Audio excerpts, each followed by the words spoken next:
What's up, guys? Episode 16 of the Big Ben Strongcast. Today, we're going to be talking about accessory work and what to choose if you are a weightlifter. So, a bunch of different opinions on what types of accessory work you should be doing. At Big Ben, we focus on three main types. We're going to focus on trunk work, we're going to focus on upper body work, and lower body work. All right, so outside of the big lifts, the snatch, the clean and jerk, the squat, the pull, the accessory work that we're going to be doing should be aiding and assisting in making sure that, one, we can snatch and clean and jerk more, and also we can make sure that our body is healthy and is able to compete in the sport for a long time. The weightlifter who wins is going to be the one who can stay in it the longest. If you're always getting hurt, you will not stay in the sport for very long, and therefore, will not win. So, upper body work, things that we're looking at, we need to see a whole lot of lats, whole lot of back. That's really the main focus of any upper body work that we're going to be doing, along with some triceps, which will assist with our lockout strength. So, as far as upper body work goes, we're going to be choosing some variation of a row, whether that be a pen lay row if we need to go heavy, or dumbbell rows if we need to make sure that we are staying strong from left to right. All right, so a lot of the times, athletes will come in and they'll have, just a slight strength imbalance from left to right. So we want to make sure that we are not aiding that, and instead that we are working on fixing that with our training. And so dumbbell rows are a great way to do that. The next exercise, the pen lay row, that we would focus on would be more so if, very specifically in the clean or in the snatch, the athlete has a hard time keeping their lats packed down and back the whole time on their pull. So this is a very specific exercise to the clean in particular that we would do to help make sure that they have the strength to keep those lats tight throughout the entire pull. And then the last upper body exercise that we're really going to spend some time focusing on would be either, we got two more really. So chest work. One of the big things that most weightlifters tend to lose focus on is any isolation work of the chest. And, people say that it's because it makes their shoulders tight, but we definitely believe that if you neglect training chest for a long period of time, then you are losing out on one of the major supporting muscles in the overhead position for the snatch and for the jerk. And so things like chest flies, things like dumbbell bench press from different angles, really a big fan of the decline dumbbell bench press. Really hits the lower pec. And then any sort of isometric chest contraction. We use a tool called the pec stick or a power twister. You may remember Mr. T sponsoring that one. We use that as just a warm up to get the upper body going before we go overhead most days. So those are the main focuses for the upper body. For the lower body, we are really going to spend a lot of time focusing on glute and hamstring development, because we found that most people's quads are pretty strong from all the squatting that we do. So hamstring and glutes, the main exercises that we're doing on those, we really just have two big ones. Three big ones. We have Bulgarian split squats, which are crowd favorite. Especially really like doing those with a tempo. So Bulgarian split squats, where we're going to be holding a weight. We do want to be challenging posture and position, so I really like going front rack dumbbell Bulgarian split squats or goblet style. And then adding in that tempo, so a really great rep scheme to try out.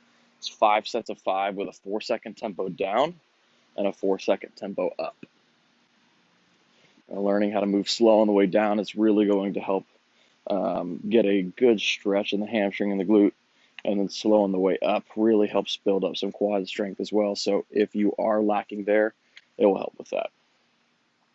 The next exercise that we really do for the hamstrings, this one we do in the warm-up every single day, is banded hamstring curls. If you have a machine, a hamstring curl machine would be great too. But hamstring curls just seem to really pump the hamstring a lot. And we do a whole lot of of hip extension in our training, so we want to kind of train hamstrings the only other way that we can, which is through knee flexion, right? And that's the only other way to really get the hamstrings pumped up. And I just found that like athletes who do 100 to 200 hamstring curls before they get into their warm-ups, they don't tend to have knee issues. So a big fan of working on those. And then the last thing that we really do, and this one I picked up from StrongFit, is a snatch grip deficit RDL. All right, so we go stand on a plate or two plates, bumper plates, and set the bar up for RDLs. We go pretty heavy. Usually we'll work up to something heavy for a set of 6, and then we'll do a drop set of 10 and then a drop set of 15. And these just get the hamstrings and the glutes so good, especially when you're being forced to be completely bent over with your hips as high as they can go. And then the only thing that you're going to use to pull is tucking the hips under while keeping the lats tight. You get a really, really strong hinge from that position. All right, so that's the last exercise that we really try and focus on. So those are the lower body stuff. For trunk work, we mostly do two to three types of things. We focus on a lot of carries. Carries are really fantastic for trunk work, and they seem to mimic the sport what we want to do.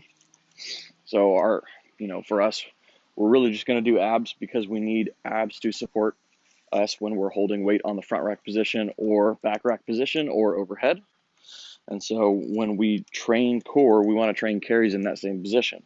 So we will do kettlebell front rack carries. We'll do sandbag front rack carries. Sandbag bear hug carries are another really great carry option. And then farmer's carries. All right.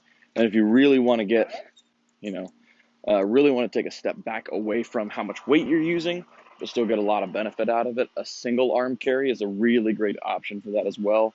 And you get to train some anti-rotation, which weightlifters don't seem to have a lot of in their normal training. So carry is a great way to add in more ab work while making it still specific to your sport. The next thing that we would do for abs, big fan of these, learned these from Penley, Glenn Penley, was weighted weighted hip extensions. So on a GHD, or if you don't have a GHD, you can do them like, you see videos of the Chinese weightlifters doing this at training hall, but just laying their hips on a bench, have a partner hold their legs down, and then they're just going to flex and extend at the hip, really get a whole lot of lower back contraction. And we like to go heavy on these. So, when I would train at the Penley camps, we would load up sets of 10 with a barbell on our back. And the heaviest I ever saw a person do was 155 or 70 kilos for a set of 10. And that guy also conveniently had a 500-pound squat for 5. So, I'm not saying it makes you strong, but the two tend to go together pretty well. So we got those carries, we got those hip extensions. The hip extensions, honestly, you could do 2 to 3 times a week, 3 sets of 10 of those, 5 sets of 10. Doesn't matter too much, just as long as you're getting a lower back pump. Really is a great exercise for that. And then the last thing that we would do is any type of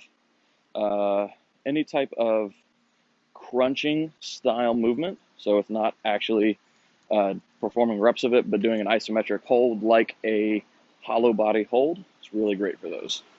So hollow body holds, just really like doing these a lot because in weightlifting training, everybody tends to be in that in that extended lower back position. We want to train core to kind of go the opposite of that, just because we don't need to overtrain the position that we're doing all the time.